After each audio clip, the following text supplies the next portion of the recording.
penumbra, right, of applied research institutes which are receiving grant funding from foundations, from charities, from the state at all levels to carry out applied research. There are far more people doing applied social research than doing pure social research, and far more of both than are doing scholastic thinking about the social sciences, right? Not that I disparage scholastic thinking, it's a necessary part of what we should be doing, right? It should inform everything that we do. So a lot of this work is quantitative, although more and more of it is qualitative. And interestingly, it's interesting qualitative comparative analysis, which becomes a quantitative technique because you have to measure by classifying things. Charles Reagan first says, always, you have to have a very good qualitative knowledge of the cases that you are dealing with before you can actually do that, right? So here is a technique which, in its very name, melds these two sorts of approaches. And I am firmly convinced at this point, and I've got 1 minute and I'm going to say two things, right? That much of the most interesting conceptual work is now being done in the world of application, yeah? That I think that those who are concerned with social theory have to pay far more attention to the world of application. And then I'm going to tell you the last thing is an anecdote, right? This is true.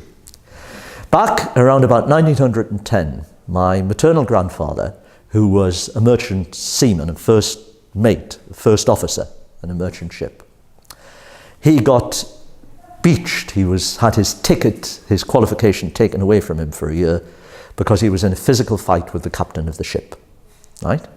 Now I have to say that in the merchant navy this was not uncommon, and it was not the captain of the ship who reported him. Indeed, when his year's suspension was over, he went back to sea with the same captain, and they were actually quite good friends all their lives, right? But it was somebody else. And he came ashore, and my grandmother said to him, "What on earth are we going to do for a living?" And he said, no. He said, "Look, I was a bosun," that's the very skilled seaman who does all the surface work on a ship, right? "Before I was a mate.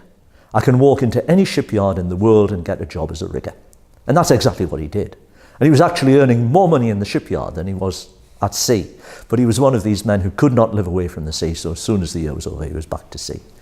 If you learn to teach basic statistics to social science students, it's the same thing, right? You can get a job, okay?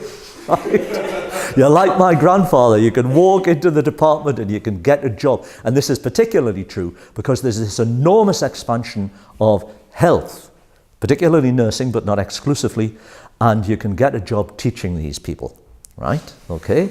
And that is worth knowing. So that's my last remark. Okay?